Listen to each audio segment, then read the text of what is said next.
São 7h12. Hoje a gente tem um convidado aqui no estúdio do TNews. Está com a gente o professor Maicon Jorge, ele que ensina ciência política nos cursos de graduação da FAI, Centro Universitário aqui de Curitiba. Seja bem-vindo ao TNews, bom dia.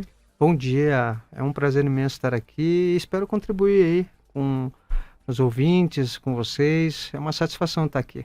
O nome dele é Maicon Jorge ou Jorge Maicon? Maicon Jorge. Maicon Jorge?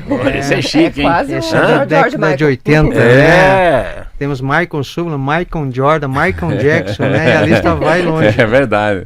Tava tomando café logo cedo ali com o Marcelo e tá contando que é de Assis Chateaubriand, de lá, né, que você é. É, eu sou VIP, vindo do interior do Paraná, estamos aqui em Curitiba.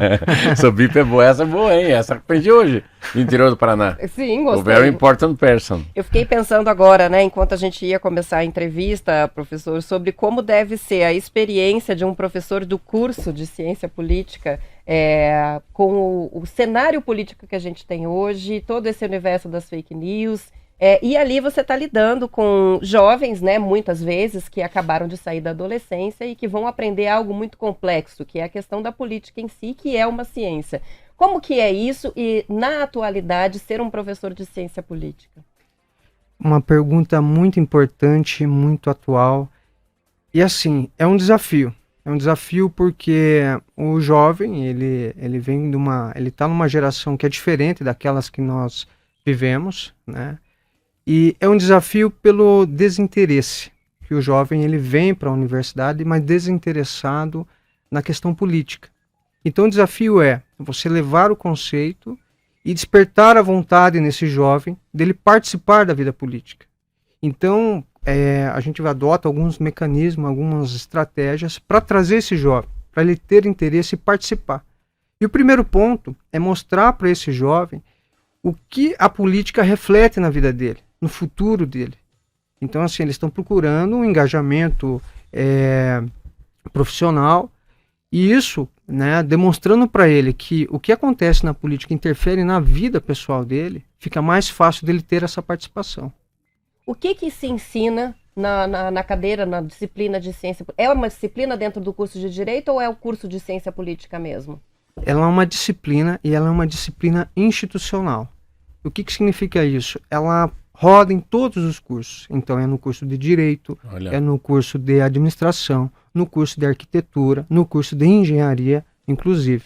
Então eu tive alunos que são de Engenharia, de Arquitetura, da Economia, de Direito. Então é muito importante essa iniciativa da instituição. Claro que assim, vejo que esse tipo de disciplina ela poderia vir lá na base, que facilitaria muito para esse jovem chegar hoje aqui com uma outra cabeça. E alguns países, por exemplo, como Israel, já tem esse tipo de discussão na base, né? Então a gente vê um modelo como Israel de educação, que tem esse jovem... Já vem no fundamental, no médio lá. Exato, mais preparado, né? Então, assim, o desafio do professor é menor. Por quê? Porque ele já vem da base discutindo política. É no primeiro ano, primeiro semestre, segundo ano, em que idade tem esses alunos que recebem você como professor nessa matéria? Então, é no terceiro período. Então, ele já passou por um ano, né? Então, ele está no segundo ano da licenciatura dele, do curso dele. E daí ele vai ter contato com essa disciplina. E ela acaba sendo importante porque a gente vai trazer alguns conceitos que evitam justamente aquilo que a gente mais tem no país, que é o pré-conceito, né? Isso é todo um diferencial na vida do Você sentiu muito esse ano? Muito. Esse ano foi um ano, não vou dizer atípico, né? Mas foi um ano muito legal de você trabalhar essa disciplina e teve uma aderência muito boa dos jovens, né? Porque eles querem participar. E, assim... com tudo que aconteceu, está acontecendo nesse ano no cenário nacional, isso motivou boas discussões em sala de aula. Com relação à informação que vem da vida, né, em relação às instituições, em como se organiza o poder dentro de uma nação como a nossa que é democrática e tal. Tenho a impressão, e você me corrige se eu estiver errada, né? Antigamente, pelo hábito da leitura de jornais, os jovens tinham um pouco mais de conhecimento sobre as instituições. E hoje há um desinteresse geral e poucos conteúdos explicam de forma didática as diferenças entre poder judiciário, poder legislativo, função do executivo, como que se aprova uma lei, como se altera uma legislação. Como que você vê esse desafio de despertar no jovem, principalmente, essa noção de que isso é um conhecimento básico para a vida e que não é simplesmente um conhecimento técnico. Como é que você sente isso e a influência de ler ou não ler jornal nessa cultura geral? Importantíssima essa pergunta. Pelo seguinte, a mídia, a radiodifusão, a mídia televisiva, ela teve e tem um papel muito importante. Aonde eu quero chegar? É que hoje o jovem, ele busca a informação nas redes sociais e não tem uma filtragem. Então, assim, a gente tem situações de fake news hoje, porque o jovem, ele recebe informação, mas ele não tem uma filtragem. E o profissional da mídia, ele tem esse papel. Por mais que um ou outro profissional, ele não trate adequadamente essa informação, mas ele tem um endereço, ele tem um CEP, ele tem aonde você localizar para reprimir esse indivíduo.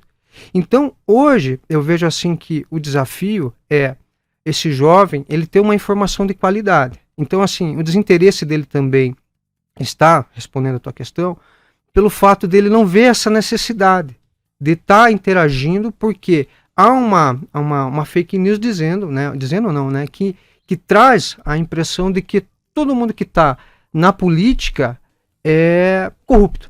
Todo mundo é ladrão. E isso é uma inverdade. E aí você tem que demonstrar isso. E o preconceito vem justamente pela essa falta de informação.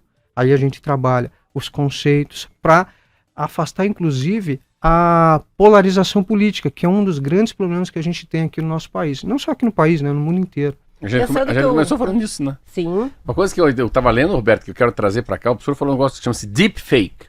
É de que maneira os instrumentos que a inteligência artificial está fazendo com a manipulação dos vídeos, né? Então eu vi uma matéria muito legal numa revista sobre ciência e desenvolvimento que fala sobre esse deepfake.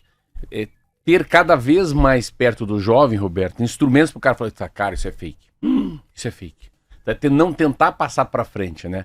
Não sair já com um conceito daquilo. Aquilo nem é verdade. Então aquilo é verossímil. Verossímil não é verdade. Ou aquilo é um discurso retórico, ou um discurso dialético. Sabe. Aquilo não é um discurso lógico. Aquilo não é uma verdade. Esse é um ponto que eu achei muito interessante dessa coisa, que quanto mais fake news, mais os jovens vão saber o que é fake news. Então você não pode evitar muito fake news. Parece que o remédio vai ser o próprio veneno. É uma coisa meio louca que eu tô falando, mas eu acho que é difícil de entender, mas eu, lendo essa matéria do deepfake, eu entendi. Então eles têm algoritmos que vão ler o que foi mudado. Não, essa boca não é da Roberta. Não, isso aí não pode. Esse corpo foi colado nessa cara. O corpo não mexe, sua cara mexe, a fala tá errada. Então, eles pegaram um caso do presidente da Ucrânia. O cara falou, se desarme, voltem para casa. Cara, e como é que refaz isso? Então, assim, aquilo valeu. Será que o cara não é mais o presidente da Ucrânia? Será que ele tá no colo do Putin? O que a gente vai fazer? Então, muito disso. A minha pergunta, Roberta, assim, eu sempre digo assim, quem tá dentro, assim, o que eu vejo da democracia, professor, é que existe um mecanismo para a gente não entender o que é democracia. Então, assim, primeiro que eu conversei com muitos jovens, falei, cara, não é assim. Se vier um regime militar, Ratinho Júnior vai para casa. Quem vai nomear um governador, não vai ter o Ratinho Júnior, Rafael Greco. Dançaram. Vereador, assembleia, isso é uma nomeação. Mas vamos falar de um pouco mais do cuidado. O que eu falo sempre com a Roberta aqui é um pouco do entendimento do que é o sistema democrático no país, né? Os pesos e medidas lá, os pesos, né? Então, o que o Supremo Tribunal Federal faz? O que o STJ faz, né? O que é um juiz de primeira instância, né? O que é um orçamento, né? O que é cota parte, o que é tarifa, o que é taxa Selic. Eu acho que o professor podia fazer com a gente que nem faz com os estudantes e agora para nós e para os ouvintes explicar o que é a democracia. O que é democracia? De forma didática. Vamos lá, eu acho que isso é um desafio. Pois é. Então, assim, a gente tem que levar em consideração que a democracia no mundo ela é muito jovem ainda. Né? Nós viemos de períodos absolutistas, de império, de autoritarismo. Então, assim, a democracia, no meu ponto de vista, ela é muito jovem. A gente tem um reflexo no Ocidente aqui com a Revolução Francesa, né, que foi um marco importante. Então, por aí a gente já tem uma noção.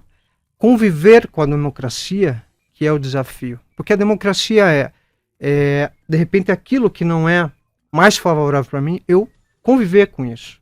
A democracia, né, a gente não pode levar só em consideração aquela democracia representativa que está lá no conceito, você escolhe um representante, ele vai lá e vai votar para você. Democracia é mais que isso. É você ter o direito de se manifestar, o direito de dar a sua opinião, o direito de ir e vir. Então, essas garantias que estão lá na nossa Constituição Federal, que o jovem que ele nasceu nessa condição já, porque os seus pais, seus avós lutaram para ter esse Estado democrático, eles não conseguem perceber o quão importante é isso para nós. Então, de uma forma didática, e é até interessante isso, na primeira aula eu faço uma pergunta, o que é democracia? Faço essa pergunta para o primeiro contato, e valendo meio pontinho. E na minha última aula, numa última atividade, eu faço a mesma pergunta, para ver se teve evolução no pensamento desse jovem com relação à democracia. E eu acabo percebendo que tem, porque para ele, a democracia nada mais é do que você ir lá e escolher o seu representante, e acabou para ele. Votar. Para ele eu voto. Mas a democracia é muito mais que isso. E a nossa democracia, infelizmente, ela está em xeque, por ela ser nova. Por quê? Situações como essa que a gente está vivenciando, de você não aceitar o processo democrático de uma eleição, coloca em xeque essa própria democracia que a gente demorou para conquistar ela, né? Aí a gente pensa assim, mas o que leva esse indivíduo, então, ele buscar um Estado autoritário, né, como você disse, né? O que leva? É pura e simplesmente para ter uma suposta aí, ideia de ordem, né? Mas de repente a ideia de ordem não vai ser tão favorável para você. E aí o desafio é você mostrar isso para o jovem. Olha, de repente, né, hoje você tem a possibilidade de resistir, de se posicionar contra, mas quando tiver um regime autoritário, nem isso você vai ter. Né? Outro conceito que a gente... eu nunca ouvi falar do cheque, hein? Assim, a democracia em xeque, mas eu gostei muito dele, que a ordem, ele fica quieto daí. Ele quer uma organização tão organizada que ele não pode ir e vir, não pode falar o que ele quer, não pode ficar aqui na rádio falar igual fala, que os pés de macaco, não posso falar. Assim, é engraçado, você está falando uma coisa muito linda aqui. É que daí, assim, é a morte das democracias. Eu estava lendo aquele livro que se fala disso. Que daí... eu acho que está até na nossa aba referência. É um livro que você já citou aqui, né? O que ele está falando? Como morrem as democracias. Esse é um do Diamond, que eu li também. O que ele fala? O professor está falando um negócio que é muito legal. É a história da vida. Você, Roberta Canetti, com 6 anos. Nossa, já é uma moça. Que é uma moça? Ela vai ver 90. Alguém pode falar, que mocinha linda, Roberta Canetti. É uma mocinha. Mocinha não, tem nem 15. Então, assim, a democracia... Não, a democracia está andando. Está engatinhando. A nossa está... Se a gente colocar nos 2000 anos, pegar lá a Revolução Francesa em 1789, a gente pegar a troca de regime, pegar o Getúlio Vargas, ou pegar 88, né? Ou pegar... A gente pensa assim, a democracia é fortíssima, né? A queda do Collor, a queda da Dilma. Vamos dizer, tem um jogo jogado, assim. E é melhor esse jogo jogado com imperfeição do que não ter o jogo. Agora, se me permitem, mais uma colocação que coloca em xeque a democracia, é o jogo do poder. Porque nas aulas de ciência política a gente estuda, né, o aluno ele vai ter noção dessa estruturação para a chegada do poder. Então, essa ideia, né, de poder é o que compromete também a democracia, porque a democracia é muito linda enquanto você não está no poder. Ela começa a incomodar quando você está no poder. Tem um artigo muito interessante, né, de um jornalista que fala sobre democracia consensual, né, que é algo que é almejado. A gente tem democracias de maioria, que é fácil, né? A maioria venceu, você vai ficar para aquela bolha, para aquele grupo, atendendo aquele que te colocou no poder, e você atua, faz políticas públicas para se manter no poder. Sim. Então isso compromete a democracia. Democracia consensual é aquela que, de repente, uma ideia que vem da oposição, você que foi deputado, né? A ideia é excelente e de repente é engavetado. Por quê? Porque vai dar espaço para você estar no poder também. Então essa vai projetar o autor. Né? Então essa disputa do poder, ela é ruim para a sociedade. Por quê? Porque na verdade compromete aquilo que a gente quer da democracia, que é a democracia consensual. Se a sua ideia é boa e mesmo se sendo oposição, ela tem que ser levada para a sociedade. Então quando o aluno ele se aproxima disso, né, ele fica mais confortável de repente para ele falar também aquilo que ele pensa. Porque ninguém quer ser reprimido. Se tem um grupo lá só falando de um determinado grupo, se ele pensa diferente, ele se retrai. Mas quando o professor, aí é o papel do professor, É. ele traz isso de uma forma que o aluno se sinta protegido para ele se manifestar, aí sim você consegue mudar a cabeça desse aluno, né? Porque daí ele vai se sentir protegido numa discussão. É que é a capacidade de ser o algodão entre os cristais, né? É o lítio. O cara, peraí, vamos organizar. No fundo, ele tá falando uma coisa muito linda, que ele abre oportunidade para aquele que parece que não pode falar num outro meio. Aquela história do nicho, né, que a gente fala, né? Do grupo. Então, pode ser que o grande lugar para debater democracia seja na academia, numa universidade, e não nas redes sociais. Isso aí. Para a gente fechar, eu vou trazer um conceito de um termo que a gente tem ouvido falar muito, principalmente por causa do nosso contexto político, que eu acho que a gente pode aproveitar para um professor de ciência política nos explicar, para nós e para os ouvintes. O que é Estado Democrático de Direito? Que é Estado Democrático de Direito. De uma forma, assim, mais didática, né? Primeiro, a gente tem um Estado, ele tem uma organização, né? Uma hierarquia, democrático, porque a forma de ingresso da classe política é por meio do voto. Então, aquilo que o Rousseau pensou lá, à sua época, que influenciou o mundo, né? Que é a participação do povo no direcionamento do Estado. E de direito, porque a gente tem uma normativa que segue uma hierarquia também. Então, essas discussões que a gente vê hoje, nós temos o STF, que é o guardião da Constituição Federal, que é a nossa carta magna, isso é muito importante. Então, assim, a gente tem a segurança, e volto a falar de novo, você que estava lá no meio político, de que qualquer ideia que venha da classe política, ela vai ter que passar por essa filtragem. Então, para nós é muito interessante que o Estado Democrático de Direito, por quê?